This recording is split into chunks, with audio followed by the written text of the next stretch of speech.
بسم اللہ الرحمن الرحیم وقلنا یا آدم اسکن انت وزوجک الجنہ وکلا منها رغدا حیث شئتما ولا تقربا هذه الشجرة فتكونا من الظالمین صدق اللہ العظیم رب اشرح لی صدری ویسر لی امری واحلل عقدۃ من لسانی یفقہوا قولی۔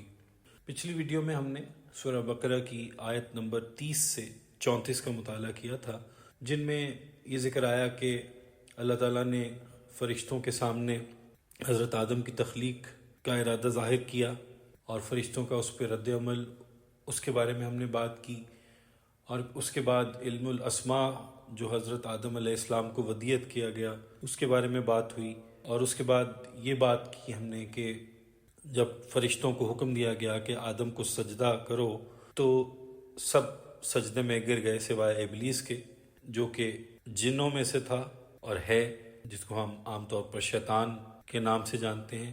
ابلیس بھی اس کا لقب تھا، اصل نام اس کا عزازیل تھا، اور ہم نے یہ بات کی کہ وہ کافروں میں سے تھا، سرکش لوگوں میں سے تھا۔ اب سورہ بقرہ کی اب آگے آیت نمبر 35 آ رہی ہے، وَقُلْنَا يَا آدَمُ اسْكُنْ أَنْتَ وَزَوْجُكَ الْجَنَّةَ، اور ہم نے کہا اے آدم تم اور تمہاری بیوی جنت میں رہو، وَكُلَا مِنْهَا رَغَدًا حَيْثُ شِئْتُمَا، اور جہاں سے جو چیز چاہو جی بھر کے کھاؤ، وَلَا تَقْرَبَا هَٰذِهِ الشَّجَرَةَ، اور دیکھو یہ ایک درخت ہے، اس کے قریب مت جانا، فَتَكُونَ مِنَ الظَّالِمِينَ، ورنہ تم دونوں ظالم بن جاؤ گے اگر گئے تو۔ اب یہاں اس آیت میں انسان کی ایک کمزور فطرت کا ذکر ہو رہا ہے۔ جنت میں کروڑوں اربوں درخت موجود تھے، اربوں قسم کے پھل اور نعمتیں موجود تھیں، صرف ایک درخت سے روکا گیا تھا، مگر انسان کی فطرت کی کمزوری دیکھیے کہ اس نے سوچا کہ یہی کھاؤں گا۔ اب غور کیجئے کہ وہ سارے کروڑ ہا کروڑ درخت ہمارے بابا حضرت آدم علیہ السلام کو جن کے دیکھنے کی بھی نوبت نہیں آئی ہوگی، ان کی طرف تو حضرت آدم کا دھیان نہیں گیا، جبکہ وہی ایک درخت جس سے روکا گیا اسی کو کھانے کا خیال آیا۔ اب دنیا میں یہی کچھ تو ہو رہا ہے، دنیا کی جتنی بھی چیزیں ہیں ان میں زیادہ تر چیزیں حلال ہیں، مباح ہیں، جائز ہیں۔ اب یہ ایک انتہائی اہم مسئلہ ہے، اس پر غور فرمائیے۔ جو بھی جگہ آپ دیکھیں وہ پاک ہے، صاف ہے، جب تک کہ کوئی گندگی، کوئی نجاست اس جگہ آپ کو نظر نہ آئے۔ دنیا کا ہر انسان معزز ہے، مکرم ہے، محترم ہے، جب تک اس کا جرم ثابت نہ ہو جائے۔ اسلامی معاشرے میں آپ کسی شخص کے خلاف کوئی بات نہیں کر سکتے، اگر کریں گے تو آپ پر تہمت کی سزا عائد ہوگی اسلامی قانون کے مطابق۔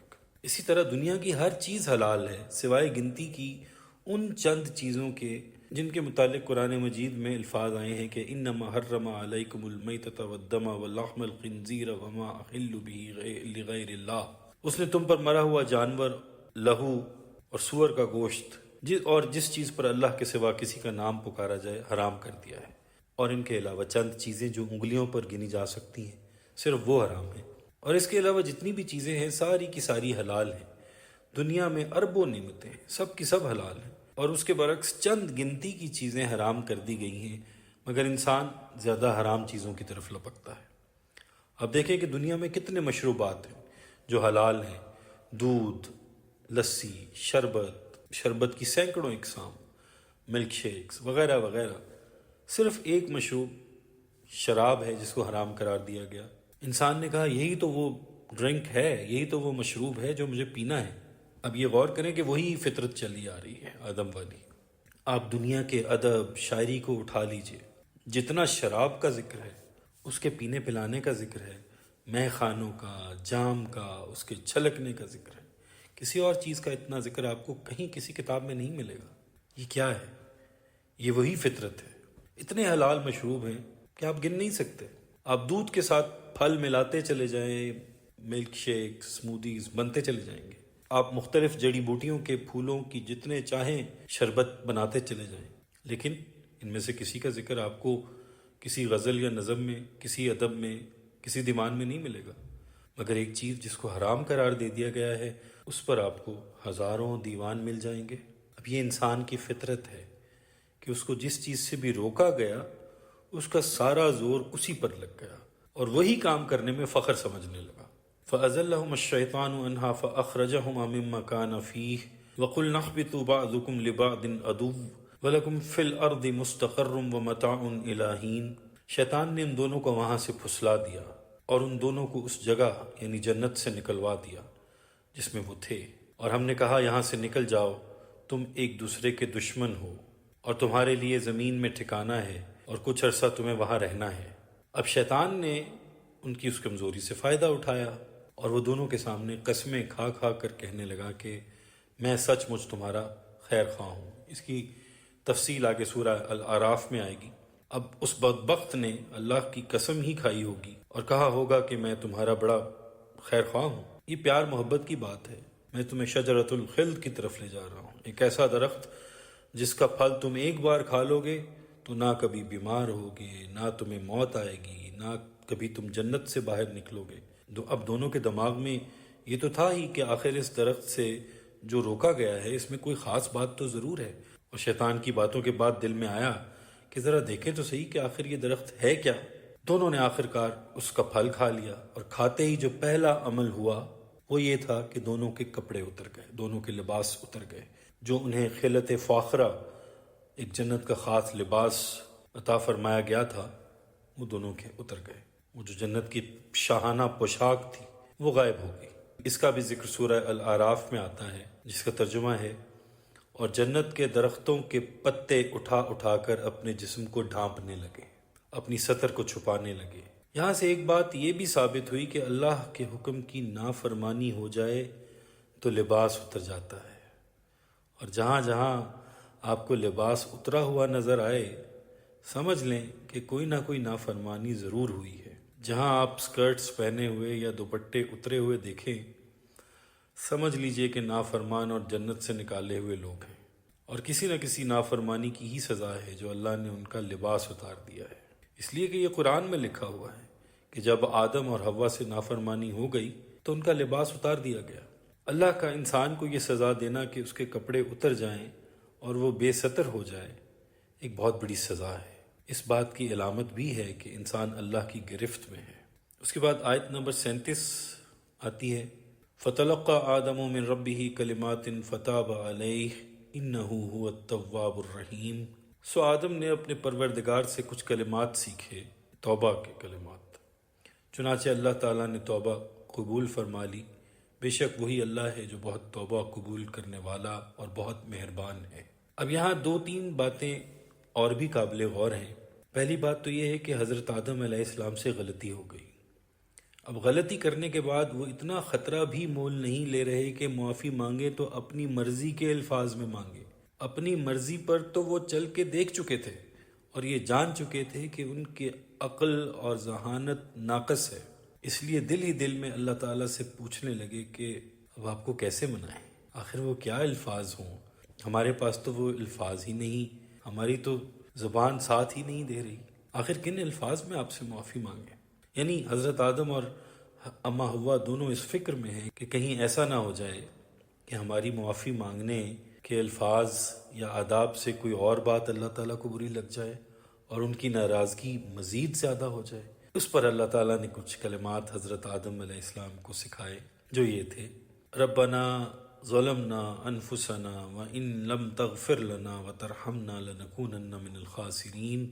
اے ہمارے پروردگار، ہم نے اپنی جانوں پر ظلم کیا، اور تو اگر ہمیں معاف نہ کرے اور تو اگر ہم پر رحم نہ فرمائے تو ہم برباد ہو جائیں گے۔ اب یہ وہ الفاظ تھے جن کے ذریعے انہوں نے اللہ تعالیٰ سے معافی مانگی اور اللہ تعالیٰ نے ان کی معافی کو قبول فرمایا۔ اب اگلی غور طلب بات یہ ہے کہ جو کہا گیا فتکون من الظالمین، تو ظالم ہو جاؤ گے، پچھلی آیت کی بات ہو رہی ہے۔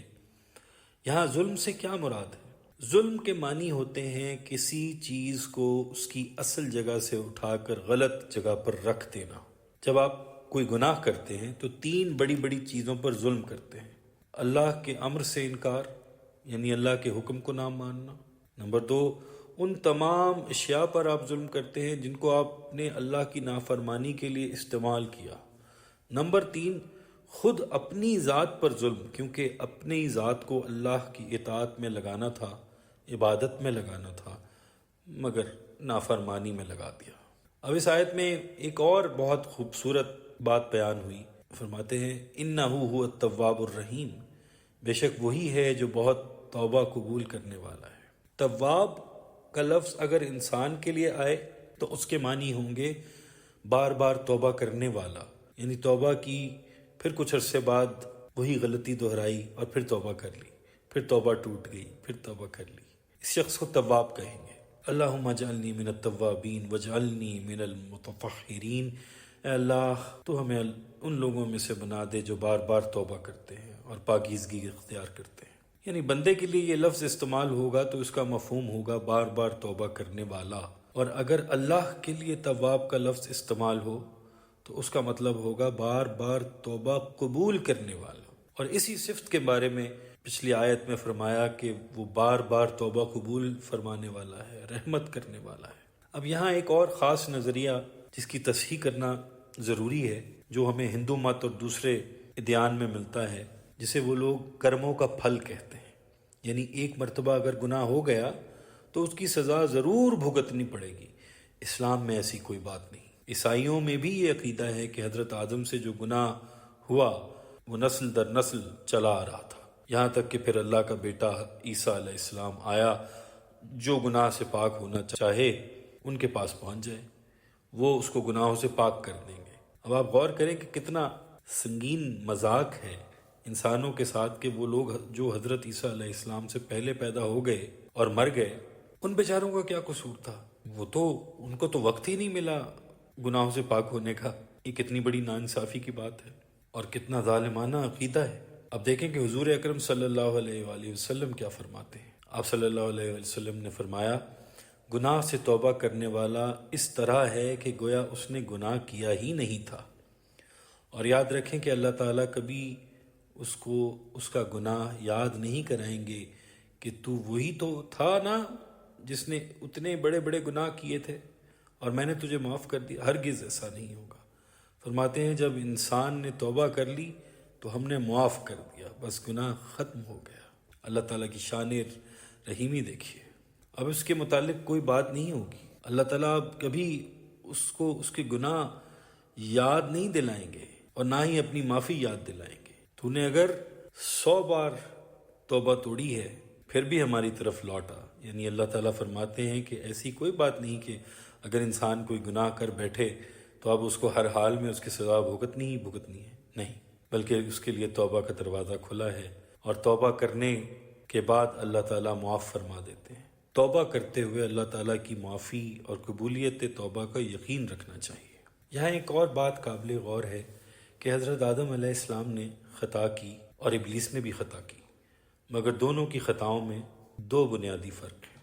نمبر 1، حضرت آدم کی خطا ضعف ارادہ یعنی ارادے کی کمزوری کی وجہ سے ہوئی، اور جیسے ہی انہیں احساس ہوا کہ اصل میں تو ان کا اندر کمزور تھا اور یہ انہوں نے بڑی غلطی کر دی ہے، ان کو ایسا نہیں کرنا چاہیے تھا، تو وہ اپنے آپ میں شرمندہ ہوئے اور توبہ استغفار کرنے لگے۔ اب شیطان کا گناہ، ایک گناہ کی شکل یہ ہوتی ہے کہ اس کی بنیاد میں ضعف ارادہ نہیں بلکہ حسد اور تکبر ہوتا ہے۔ جیسے ابلیس نے کہا تھا کہ میں تو اس سے بہتر ہوں، مجھے تو نے آگ سے پیدا کیا اور اسے تو نے مٹی سے پیدا کیا، یہ انسان میرے مقابلے میں کیا چیز ہے، اور اب اس کو تو مجھ پر فضیلت دے رہا ہے۔ اسے حسد اور تکبر کہتے ہیں، اور حسد اور تکبر کا نتیجہ یہ ہوتا ہے کہ انسان پچھتاتا نہیں ہے، اسے کسی بھی بات پر شرمندگی نہیں ہوتی، بلکہ تکبر میں اتنا اندھا دھند بڑھ جاتا ہے کہ اپنی غلطی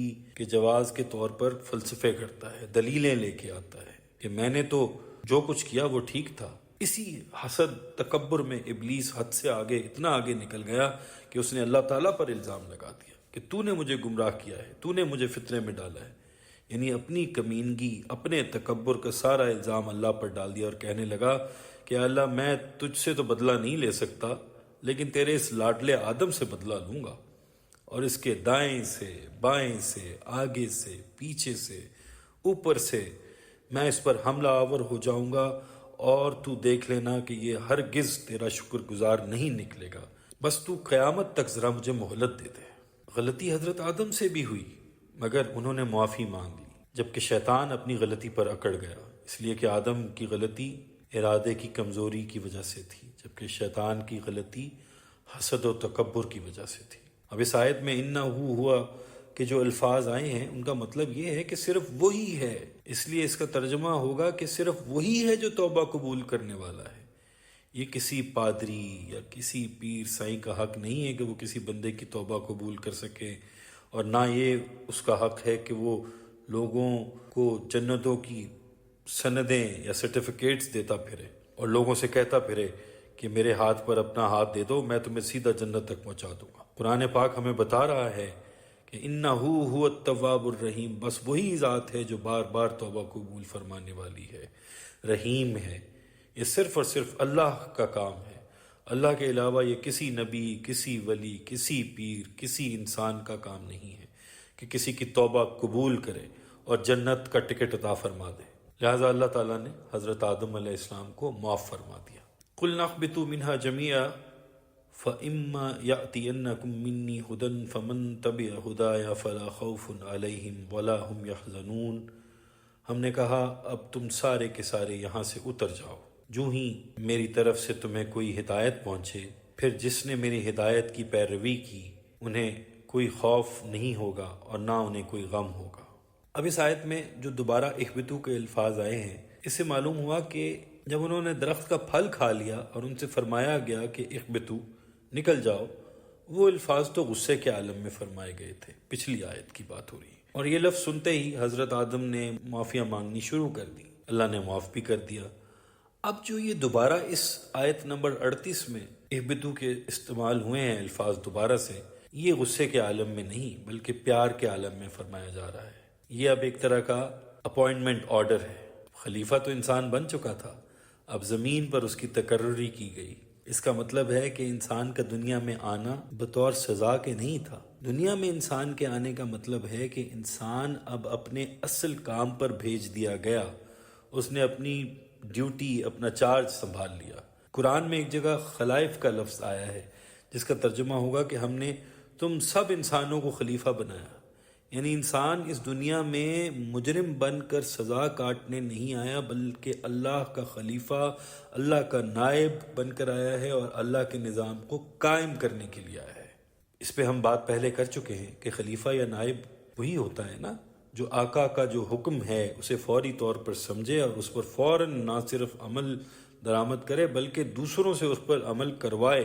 یہ ہے خلیفہ یا نائب کا اصل کام۔ جیسے کسی بادشاہ کا وزیر اعظم یا وائسرائے ہوتا ہے، اسی طرح انسان اللہ کا نائب، وزیر یا وائسرائے ہے۔ اسی لیے اس آیت کو ہم انسان کا دنیا میں اپوائنٹمنٹ آرڈر یا تقرر نامہ کہیں گے۔ اس میں اللہ تعالیٰ انسان کو دنیا میں اپنا نائب مقرر کرنے کے ساتھ ساتھ اس کو ہدایات دیتے ہوئے فرماتے ہیں کہ دیکھو میری طرف سے تمہیں احکامات یعنی آرڈرز آتے رہیں گے اور میری تعلیمات تم تک پہنچتی رہیں گی۔ جس نے بھی میری تعلیمات پر عمل کیا وہ ہمیشہ ہمیشہ دو چیزوں سے محفوظ رہے گا، ایک خوف اور ایک غم۔ فلا خوف علیہم ولا هم یحزنون، پھر انہیں نہ کوئی خوف ہوگا اور نہ انہیں کوئی غم ہوگا۔ والذین کفروا وکذبوا بآیاتنا اولئک اصحاب النار هم فیہا خالدون، اور وہ لوگ جنہوں نے کفر کیا اور جھٹلایا ہماری آیات کو، یہ لوگ دوزخ میں جانے والے ہیں، وہ ہمیشہ ہمیشہ اس میں رہیں گے۔ اب قرآن مجید کی ان آیات میں معجزہ ہے، اعجاز ہے۔ ان میں کئی ایسی باتیں ہیں جو ہمیں بتا دی گئی ہیں لیکن ہم ان باتوں پر غور نہیں کرتے۔ اگر ہم اس آیت کے آخری حصے پر غور کریں تو ہمیں معلوم ہوگا کہ اس دنیا میں سوائے خوف اور غم کے کوئی تیسرا مسئلہ ہے ہی نہیں، تیسرا کانٹا ہے ہی نہیں، صرف دو ہی کانٹے ہیں، خوف اور غم۔ کسی نعمت کے چھن جانے کا خطرہ لگا رہنا خوف ہوتا ہے، اور اگر وہ نعمت چھن جائے تو غم ہو جاتا ہے۔ جب تک نقصان ہو نہ جائے خوف رہتا ہے، نقصان ہو جائے تو غم ہوتا ہے۔ اب یہی دو بنیادی تکلیفیں ہیں انسان کی زندگی میں۔ اب اگر غور کریں کہ آیت کے اس آخری حصے میں فرمایا جا رہا ہے کہ اگر میری تعلیمات پر عمل کرو گے تو نہ خوف ہوگا اور نہ غم، اس آیت میں ان تمام نظریات کی بھی نفی ہوتی ہے جو دوسرے مذاہب میں انسان کی دنیا میں نزول کے متعلق پیش کیے گئے ہیں۔ مثلا انسان دنیا میں پیدائشی گنہگار کے طور پر آیا ہے، ایک مذہب کا یہ عقیدہ ہے، یا انسان دنیا میں سزا بھگتنے کے لیے آیا ہے۔ لیکن اس آیت سے صاف واضح ہو گیا کہ حضرت آدم بطور سزا کے دنیا میں نہیں بھیجے گئے، بلکہ ان کی غلطی پر ان کو سزا دی جانے لگی تھی، مگر انہوں نے معافی مانگ لی تو اللہ تعالیٰ نے معاف فرما دیا، اور معاف کرنے کے بعد دنیا میں بھیجا، کیونکہ اصل میں تو انسان کو بنایا ہی دنیا کے لیے تھا، خلافت کے لیے بنایا تھا، اللہ نے اپنا نائب بنا کر بھیجا تھا۔ اب انشاءاللہ اگلی ویڈیو میں، جس میں ایک طویل آیات کا سلسلہ ہے، چند رکوعات ہیں جو کہ مبنی ہیں اللہ تعالیٰ کے ڈائریکٹ خطاب پر، جو کہ بنی اسرائیل سے ہے۔ اللہ تعالیٰ سے دعا ہے اللہ تعالیٰ ہمیں اس قرآن پاک کے ذریعے ہمارے دلوں کو روشن فرمائے، منور فرمائے، اور ہمیں صراط مستقیم پر قائم فرمائے۔ ہمارے لیے اللہ تعالیٰ آسانیاں پیدا فرمائے اور آسانیاں بانٹنے کی توفیق عطا فرمائے۔ آمین یا رب العالمین۔